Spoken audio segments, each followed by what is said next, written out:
se retiró. Me dicen que se retiró. Sí, señor. Ok, perfecto. Pero me dicen que alguien más se retiró. Melissa. Sí, Peña señora. Melissa se retiró también. También, sí, señor. Y Oscar Steven. Correcto, ellos se retiraron. Esos dos estudiantes, Oscar Steven y Peña Melissa Ángel. Esos dos estudiantes se retiraron, ¿correcto? Sí, señora. Ok, listo. Iniciemos. Vamos a hablar hoy sobre los estados de las personas. Los estados de las personas. Primero que todo, en Roma hubo 3 clases de estatus, de estados. ¿De acuerdo? El estatus libertatis, el estatus civitatis y el estatus familia. Bueno, primero que todo, debemos indicar qué es el estado de las personas. ¿Me escuchan bien o será que sin audio me escuchan mejor? No, está perfecto. Ok, bueno, ok, perfecto. Bueno, listo. Primero que todo, tenemos que establecer qué es el estado, qué era el estatus dentro del contexto del derecho romano, qué se concebía como el estatus dentro del derecho romano. Dentro del derecho romano, el estatus, el estado, era esa condición jurídica, política, social y económica que se tenía frente a la persona. Deme un segundo, por favor. ¿Aló? Sí, muy buenos días. Discúlpame, ¿con quién hablo, perdón?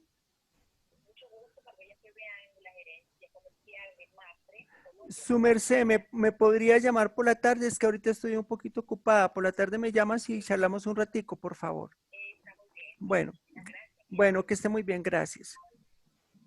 Bueno, entonces, primero que todo, para hablar del estado de las personas, del estatus de las personas, el estado de las personas dentro del contexto del derecho romano, tenemos primero que explicar qué era el estatus, qué era el estado de las personas frente al derecho romano. El estatus o el estado de las personas se concebía como esa condición política, sociojurídica y económica que tenía un sujeto frente al Estado mismo, a la sociedad y a la familia. Entonces, ¿qué entendemos por estatus? Estatus era esa condición política, jurídica, sociojurídica, económica que tenía un sujeto, que tenía una persona frente al Estado, frente a la familia, frente a la sociedad. En palabras muy sencillas. Dentro de ese contexto, entonces, el derecho romano otorgaba unos derechos de acuerdo al estatus que tuviera ese sujeto de derecho y negaba o no concedía otros derechos. Las 3 grandes clasificaciones del estatus dentro del derecho romano fueron el estatus libertatis, el estatus civitatis y el estatus familiae.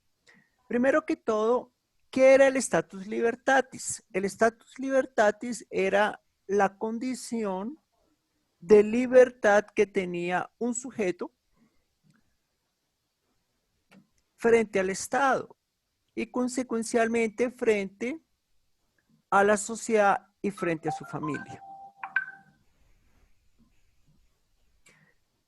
Resulta que en Roma hubo una clasificación de sujetos, unos que se consideraban libres, unos que se consideraban esclavos y otros que habiendo sido esclavos adquirían la libertad, los denominados libertos. Y los ingenuos, que eran aquellas personas que nunca habían caído en esclavitud. Entonces, en síntesis, ¿qué es el status libertatis? Es esa condición de ser libre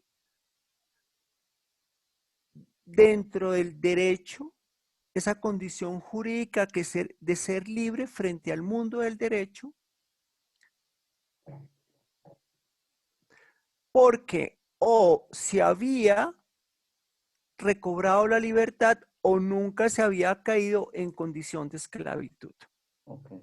¿Se entiende hasta acá, por favor? Sí, señora. Bueno, entonces, lo primero que tenemos que delimitar es qué personas caían en esclavitud y sufrían una capitis de minutio máxima porque perdían el status libertatis, es decir, la condición de ser ciudadanos libres, de ser personas libres. Entonces, se caía en esclavitud por la Justum Bellum, o sea, por la guerra justa. La Justum lo pueden escribir con J o con I latina, Justum Bellum, que era la guerra justa, en donde una persona por cautividad, por haber sido prisionero de guerra, perdía esa condición de libre y caía en condición de esclavitud ante el Estado romano. Bueno. Ahora bien, cuando las personas seguían la línea materna y la madre había sido esclava, ¿no? Pero había recobrado su libertad tan siquiera un momento, el derecho romano, específicamente con Justiniano, determinó que esa persona sería libre si la madre tan solo un momento, tan solo un instante había sido persona libre y había dejado la esclavitud. Entonces, ese hijo por línea materna nacería en condición de libre, de sujeto libre, de persona libre, con condición de que su progenitora al menos una vez hubiese tenido la libertad, así posteriormente cayese en la que se llamó el ius post limitum. Se está cortando. Profe, se le cortó la... Ius post limitum, que si a personas cautivas de la guerra había una figura que se llama ser ius post liminum. Ius post liminum, que consistía en que aquellas personas cautivas por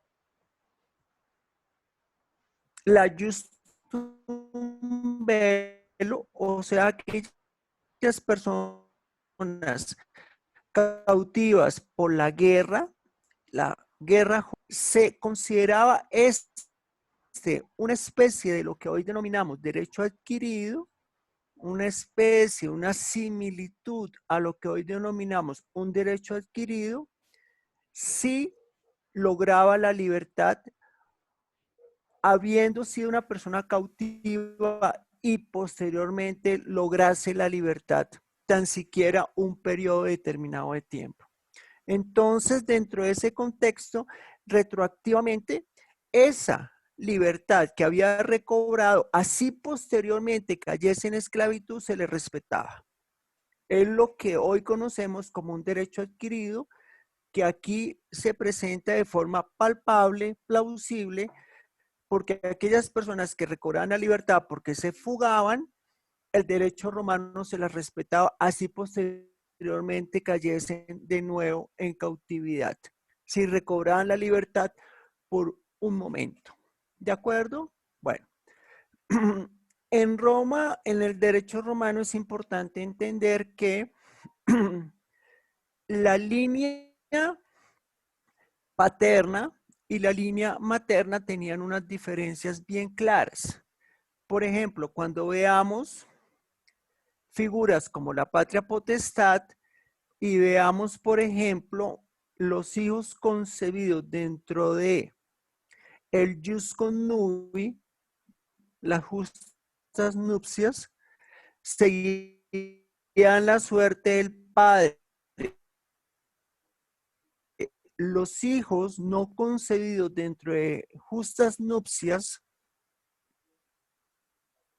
y si seguían la suerte de la madre, entonces no estarían en esa patria potestad. No, doctora, qué pena, se está cortando Sí. mucho. Bueno, voy a quitar el audio a ver si así me escuchan mejor. Y puede Si repetir. seguían la suerte, a ver, ¿me escuchan mejor o lo mismo? Aló, aló, aló, aló, aló. Mucho mejor, mucho mejor. La escuchamos, doctora. Sí, definitivamente el quitar El video. El video. el video hace que me escuchen mucho mejor. A ver, yo quiero que tengan muy presente que en el derecho romano había las justas nupcias, ¿no? El jus connubii, que era pues el derecho a contraer justas nupcias. Justum connubii, justas nupcias. De tal manera que los hijos habidos dentro de justas nupcias, dentro de lo que se conocía como el jus connubii, el justum connubium, consideraba que esas personas que eran concebidas dentro de un matrimonio corrían, seguían la suerte del padre, o sea, seguían la línea paterna y la condición que tuviera el padre y entraban a la patria potestad del pater familias, porque eran concebidos dentro de justas nupcias. Los hijos que no eran concebidos dentro de justas nupcias seguían la suerte de la madre, de la progenitora. Y si seguían la suerte si seguían la suerte de su progenitora, no estaban sujetos a la patria potestad. Los que seguían la suerte de su padre, porque eran concebidos dentro de justas nupcias, estaban sujetos a patria potestad, ¿no?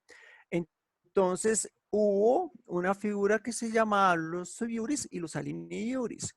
Dentro de ese contexto, los sub iuris no estaban sujetos a patria potestad y los alini iuris sí estaban sujetos a patria potestad.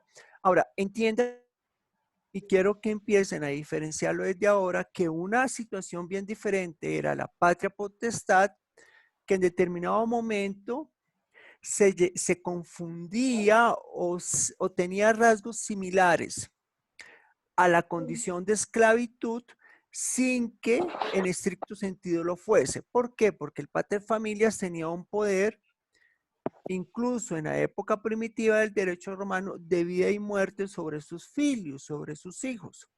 Pero eso no quiere decir que las personas, en este caso los filios, en latín hijo es filius, no quiere decir que los filius, los hijos concebidos dentro de patria potestad, dentro del jus connubii, ¿no? Tuviesen la condición de esclavos porque no eran esclavos, eran personas libres pero sujetas a patria potestad.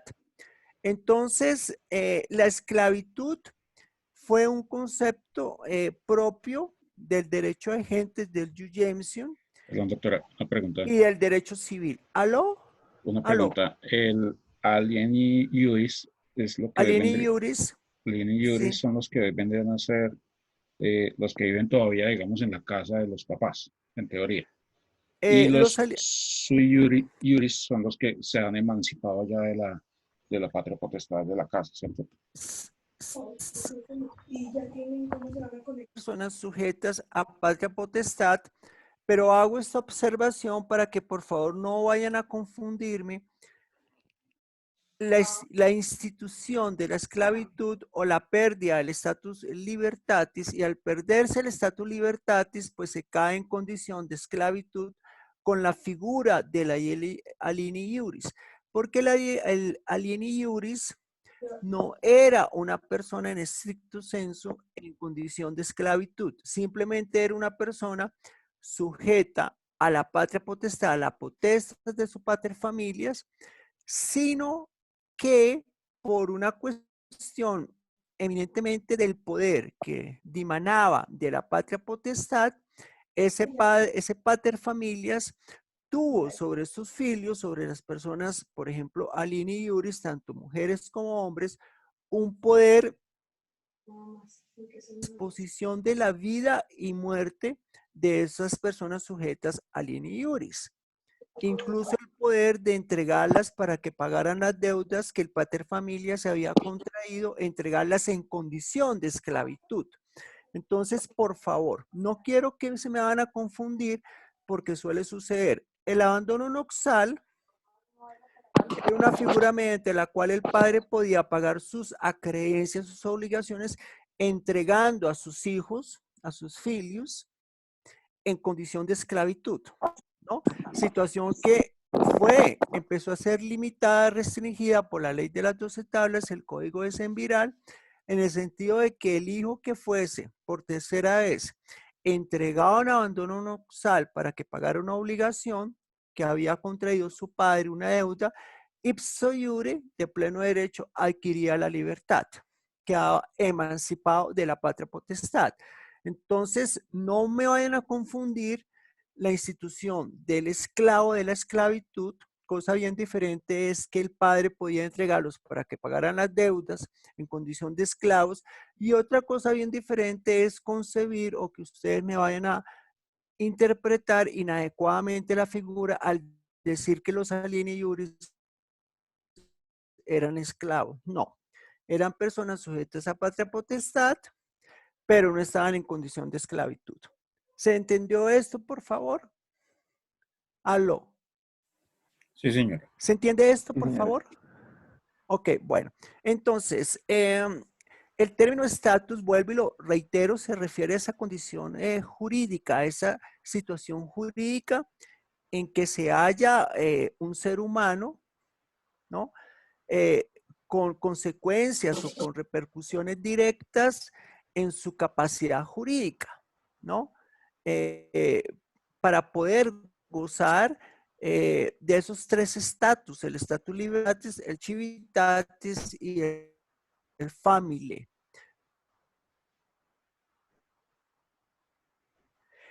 Generalmente la persona que tenía el status libertatis, ¿no? En términos generales, ¿no? En términos generales, la regla general, claro, obviamente con algunas excepciones. Si yo era una persona libre, ¿no? En el caso del varón, se entendía que esa persona tenía el status civitatis y gozaba de los derechos civiles y políticos, ¿no? En el caso del pater familias, el pater familias tenía el status libertatis, tenía el status civitatis, que era ese poder, esos derechos civiles y políticos, ¿no? Frente al Estado, y tenía el status family, que era esos derechos que tenía frente a la familia, frente a la domus, a la casa, donde además se consideraba este pater familias un rey realmente, una especie de rex, un rey, porque era el jefe supremo de la domus. ¿Se ha entendido hasta acá, por favor? Aló. Sí, señora. Ok, perfecto. Bueno, estos tres estatus, libertatis, civitatis y family, son integradores de personalidad, de la personalidad del sujeto. A ver, no escucha a los demás estudiantes, por favor, los quiero que pregunten, que participen. ¿Sí? Entonces, el status libertatis dentro de esa concepción, ¿no? Las personas naturales, ¿qué eran las personas naturales? ¿Quién me dice quiénes eran las personas naturales? Astrid. Astrid. Astrid. A ver, Guillermo. Aló. Aquí estoy, profe, aquí estoy. A ver, Guillermo, no se me vayan, por favor. No se me vayan. Se van a tomar Lo que pasa es que desayunito, se café. suspende el micrófono. A ver, no se me vayan. A ver, Guillermo. Guillermo. Ya desayunamos. Lo que pasa es que Okay. es mejor apagar el micrófono. Acá estoy, profe. Bueno, a ver, Guillermo, ¿Aló? las personas naturales, ¿quiénes son? Señor. ¿Qué son personas naturales en el derecho? ¿Quiénes son las personas naturales en el derecho romano y en el derecho colombiano? Recuerden que yo procuro enseñarles derecho romano comparado con el derecho colombiano. ¿Cómo definirías la persona natural? La persona natural es aquella que tiene unos derechos y unos deberes para con el Estado y que legalmente está protegida por el mismo. Bueno, eso está bien, pero ¿qué son personas naturales? Pues la persona natural es la persona que, bueno, no encuentro la descripción, pero será la persona que tiene derecho o es naturalmente reconocida por el Estado, no sé. Cualquier persona vinculada al Estado. Bueno, a ver, anoten el concepto de personas naturales. Por favor, anoten el concepto de personas naturales, por favor. Persona natural, tanto en el derecho romano, ¿sí? Como en el derecho colombiano, pues haciendo una aproximación, es todo ser de la especie humana, ¿no? O sea, los romanos consideraban, el derecho romano consideraba que las personas naturales eran seres humanos, ¿no? Eran seres vivientes, con capacidad de raciocinio, con ratio naturalis, ¿no? Que es esa capacidad de raciocinio, de razonamiento por su propia naturaleza. Dentro de ese contexto, entonces, las personas naturales eran seres de la especie humana, que el derecho romano y el derecho colombiano les concede una capacidad para adquirir derechos y contraer obligaciones.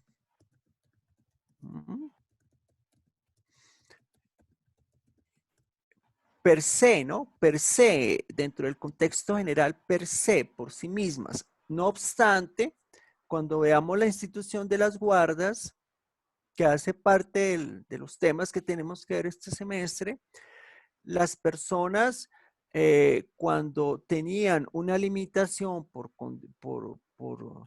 su edad, por su edad, por su incapacidad por la edad, ¿no?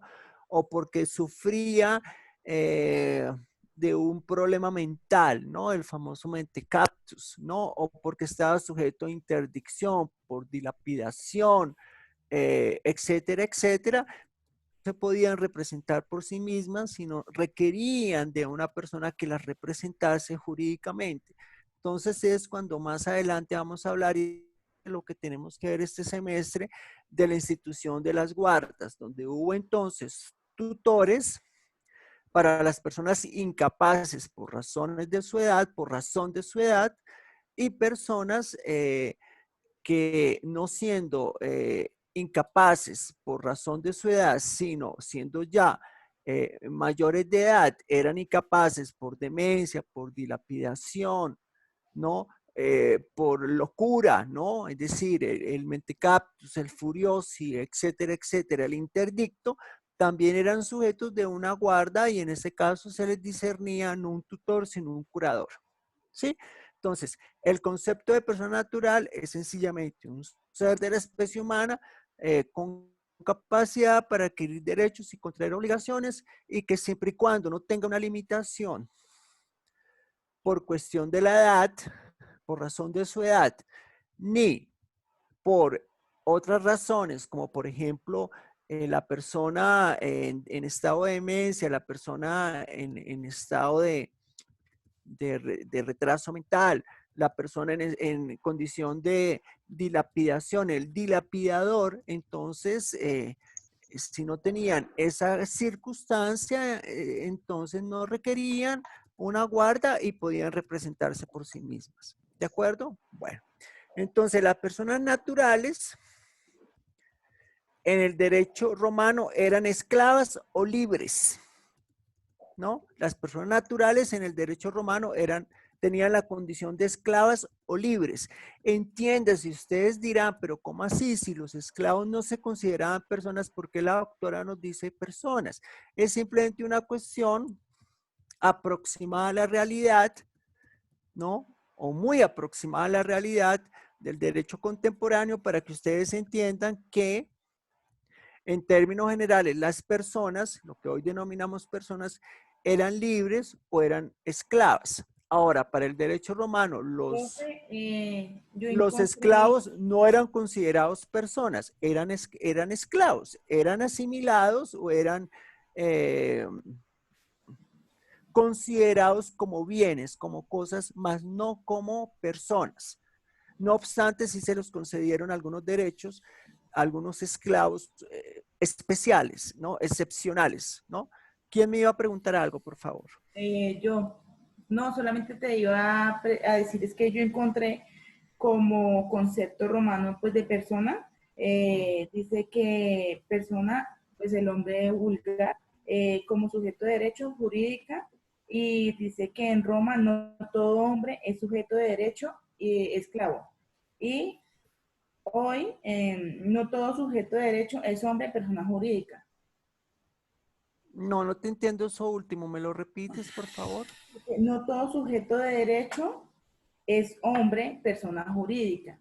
El otro concepto es, en Roma no todo hombre es sujeto de derecho como esclavo. Sí, sí, claro. Lo que pasa es que, a ver, sujeto de derecho, la acepción, ¿no? El concepto sujeto de derecho quiere decir que aquel sujeto de derecho, aquella persona, tiene una protección frente al derecho, pero además tiene unas obligaciones frente al derecho, ¿no? Sujeto de derecho es aquella persona que está inmersa dentro del mundo del derecho y las normas jurídicas le cobijan, le reglamentan como tal, ¿no? Pero también tiene unas obligaciones frente al derecho, frente al Estado, por ejemplo. Ahora, vuelvo e insisto, cuando hablamos y yo les doy el concepto general que las personas naturales o eran esclavas o eran libres, es haciendo una aproximación, ¿no?, a el derecho contemporáneo, porque obviamente en el derecho romano los esclavos no eran considerados personas en términos generales. No obstante, hubo algunos derechos que se le concedieron a los esclavos, pero en términos